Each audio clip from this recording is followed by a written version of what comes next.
আপনি কি জানেন একটা ভুল ফেসবুক পোস্ট, একটা শেয়ার বা একটা কমেন্ট আপনাকে সরাসরি থানায় নিয়ে যেতে পারে। আজ আমি এমন কিছু কথা বলবো যেগুলো আমরা অনেকেই প্রতিদিন করি, কিন্তু জানি না এগুলো করলে জেল পর্যন্ত যেতে হতে পারে। ভিডিওটা শেষ পর্যন্ত দেখবেন, কারণ শেষের অংশটা আপনার জন্য সবচেয়ে গুরুত্বপূর্ণ। প্রথম হলো, কেন ফেসবুক পোস্টে মামলা হয়?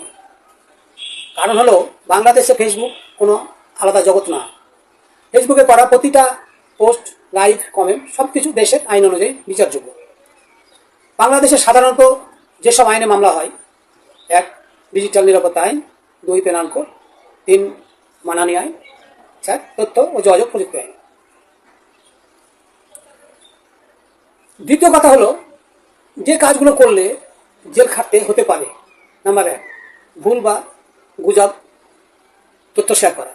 যা হলো, আপনি যদি না জেনে কোনো গুজব, ভুয়া নিউজ বা এডিট করা ভিডিও শেয়ার করেন, এটা অপরাধ হতে পারে। যেমন উদাহরণস্বরূপ, ভুয়া মৃত্যু সংবাদ, ভুয়া গ্রেপ্তার, এডিট করা স্ক্রিনশট। নাম্বার 2, কারো মানহানি বা সম্মানহানি করা।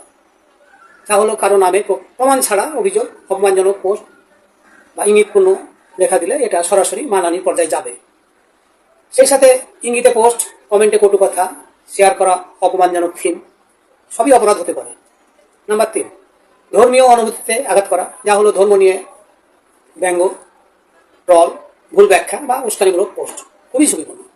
এখানে জামিন না পাওয়ার ঘটনা অনেক আছে। নাম্বার 4, নারী, শিশু বা ব্যক্তিগত ছবি বা ভিডিও শেয়ার করা। যা হলো, অনুমতি ছাড়া কারো ছবি, ভিডিও বা স্ক্রিনশট শেয়ার করলে এটা অপরাধ। বিশেষ করে মেয়েদের ছবি, ব্যক্তিগত চ্যাট, ভিডিও কল, স্ক্রিনশট ইত্যাদি। নাম্বার 5, হুমকি, ভয় দেখানো বা ব্ল্যাকমেল করা।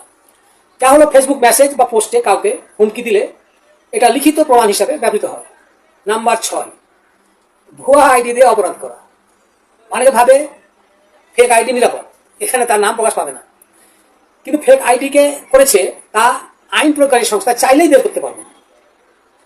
যারা এই বিষয়গুলো জানেন না, তাদের সচেতন করার উদ্দেশ্যে আজকের ভিডিও। পরবর্তী ভিডিওতে আরো কিছু আইনগত সচেতনতা বিষয়ে কথা বলার চেষ্টা করব। ভিডিওটা ভালো লাগলে লাইক, কমেন্ট, শেয়ার করে পাশে থাকার জন্য ফলো দিন। আর যারা ইউটিউব চ্যানেল দেখছেন, তারা লাইক দিয়ে চ্যানেলটি সাবস্ক্রাইব করুন।